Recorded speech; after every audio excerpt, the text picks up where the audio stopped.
Hello students, I am Divya Kashyap from iWiz Education. As you all know that I am your chemistry expert and we are doing catalysis. तो अभी तक हम catalyst के बारे में काफ़ी कुछ पढ़ चुके हैं. So now in this video we are going to study about the enzymes that are biocatalyst. तो आपको पता है एंजाइम्स क्या होते हैं. एंजाइम्स एक बायो कैटलिस्ट होते हैं, मतलब लिविंग बींग्स की बॉडी में प्रेजेंट होते हैं, प्रोटीनिशियस होते हैं. और उनका फंक्शन क्या रहता है? उनका फंक्शन रहता है कि हमारी बॉडी में जो रिएक्शन हो रहे हैं ना, उनके रेट को वो इंक्रीज कर रहे हैं.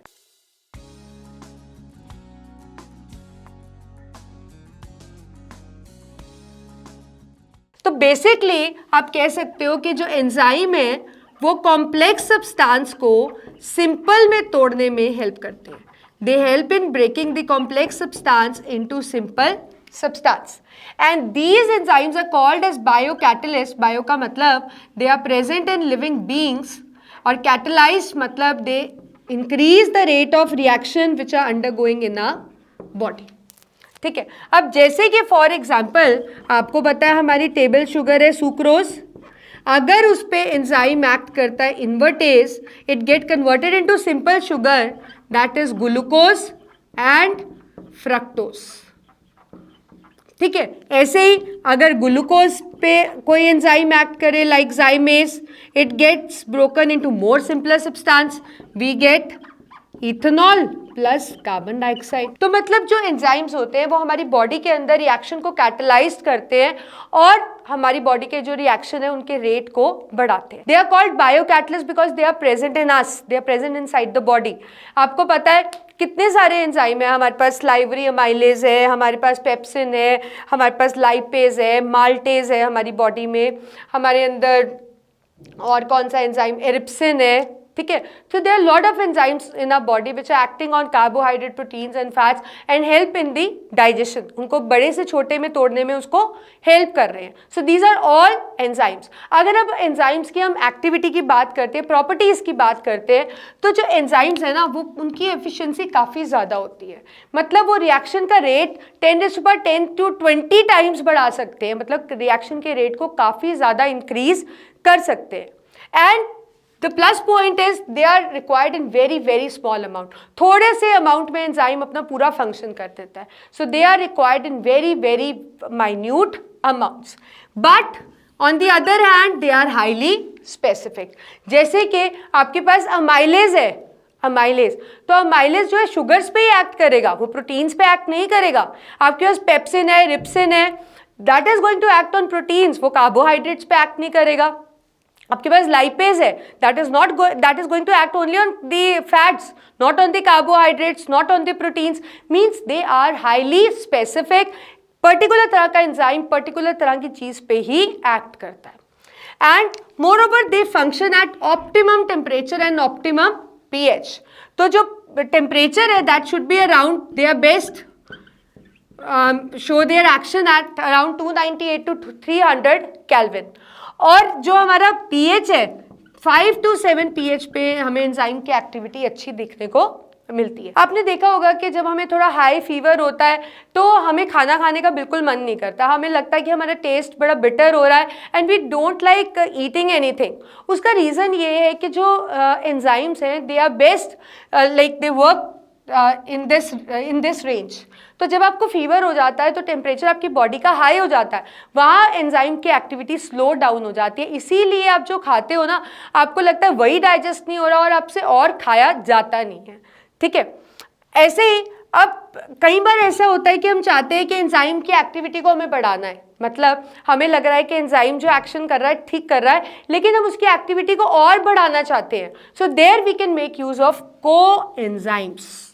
तो को एंजाइम्स क्या होते हैं? मेटल आयंस ही होते हैं, कुछ ऐसे अलग से चीज़ नहीं होती. They are metal ions, can be sodium, magnesium, potassium, calcium, cobalt. ऐसे कुछ भी मेटल आयंस पर्टिकुलर एक्टिविटी के रिलेटेड रिलीज हो सकते हैं. They act as coenzymes because coenzymes means they are helping enzymes in improving their property. मतलब वो enzymes को और ज़्यादा अपने एक्शन में फास्ट बना रहे हैं. ठीक है, तो आपको समझ आ गया कि एंजाइम्स क्या होते हैं और एंजाइम्स की प्रॉपर्टीज क्या होती है। अब हम पढ़ते हैं कि एंजाइम्स जो हैं वो काम किस तरह से करते हैं। अब देखिए एंजाइम्स जो होते हैं वो किस तरह से फंक्शन करते हैं, उनका मैकेनिज्म क्या रहता है। देखिए सबसे पहले जिस पे वो एक्ट करते हैं उनको हम क्या बुलाते हैं, सबस्ट्रेट। उनको हम क्या बुलाते हैं, सबस्ट्रेट। और एक हो गया हमारे पास एंजाइम।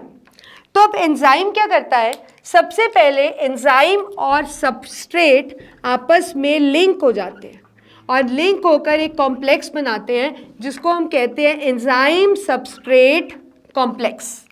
ठीक है, अब ये जो एंजाइम सबस्ट्रेट कॉम्प्लेक्स होता है ये काफ़ी फास्ट होता है और रिवर्सिबल होता है ये रिएक्शन।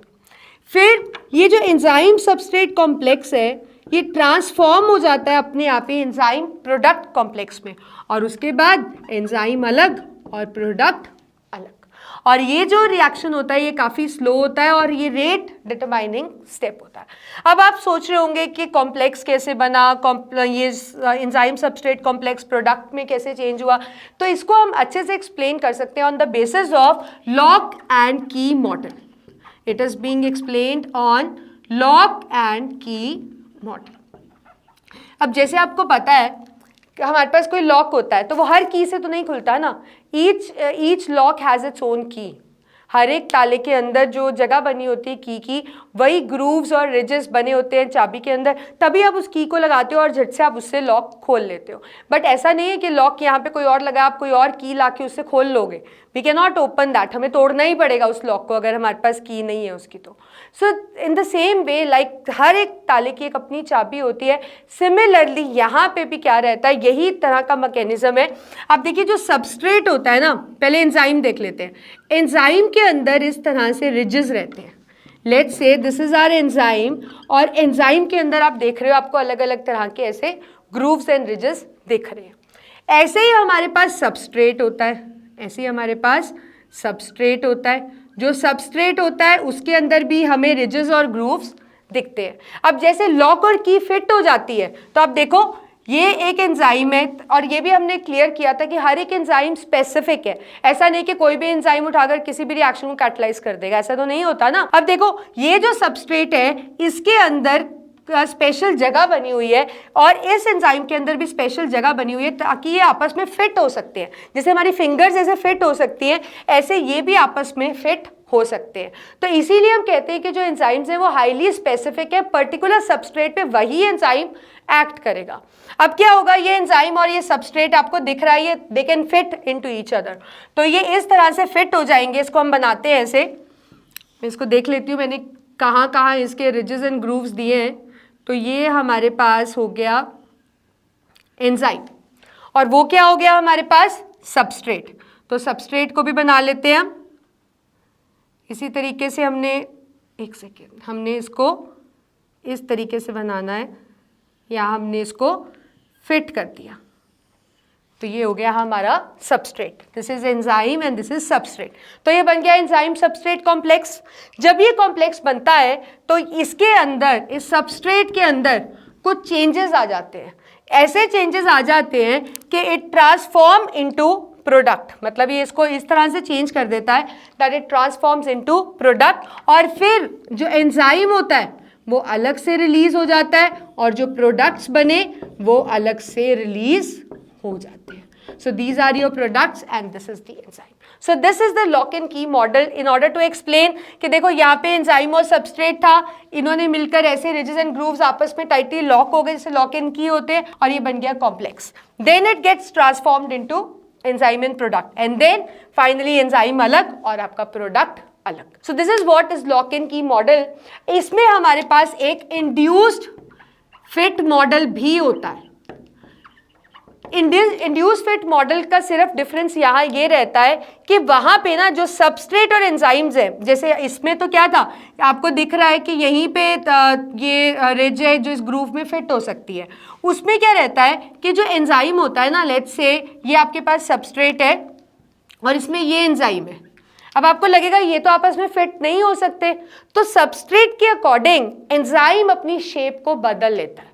सबस्ट्रेट के अकॉर्डिंग एंजाइम अपनी शेप को बदल लेता है, वो अपनी शेप को इस तरह से कर लेता है कि वो फिट सबस्ट्रेट के अंदर हो पाए, तभी उसको हम क्या बोलते हैं, induced fit mechanism.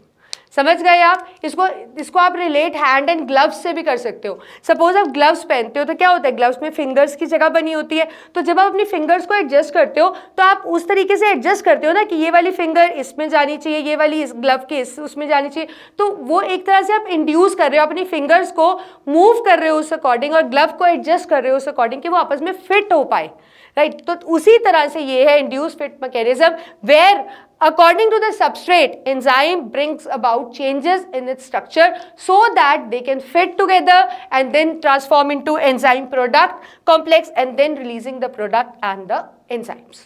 So with this we finish the enzyme topic. I think you got it. पूरा enzymes हमने पढ़ लिया है, एक normal catalyst भी पढ़ लिया और हमने enzyme catalyzed reactions के बारे में, उनके mechanism के बारे में भी हम पढ़ चुके हैं। और आपको पता है enzymes का काफ़ी wide use है, इंडस्ट्रीज में यूज़ होते हैं, ऑक्सीडेशन ऑफ फूड में यूज़ होते हैं, काफ़ी ज़्यादा इनका इंडस्ट्रियल और लैब के अंदर और हमारी बॉडी के अंदर इनफैक्ट काफ़ी ज़्यादा इनका यूज़ रहता है। फर्मेंटेशन में यूज़ होते हैं, आपको पता है हार्ड ड्रिंक्स जो बनती है वो इसी करके तो बनती है। वहाँ पे कैसे शुगर केन के जूस जो होता है वो जाइमेज डालते हो, इन्वर्टेज जाइमेज, उसको तभी तो इथेनॉल में कन्वर्ट करते हैं। सो एट लास्ट मैं आपको कहना चाहती हूँ कि जो कैटलिस्ट होता है उसका भी बहुत इंपॉर्टेंट रोल है, जो एंजाइम्स हैं उनका भी काफ़ी इंपॉर्टेंट रोल है। So with this we finish the catalysis topic. तो अब हम मिलेंगे नेक्स्ट वीडियो में सरफेस केमिस्ट्री के, जिसके अंदर हम पढ़ेंगे कोलॉइड्स के बारे में।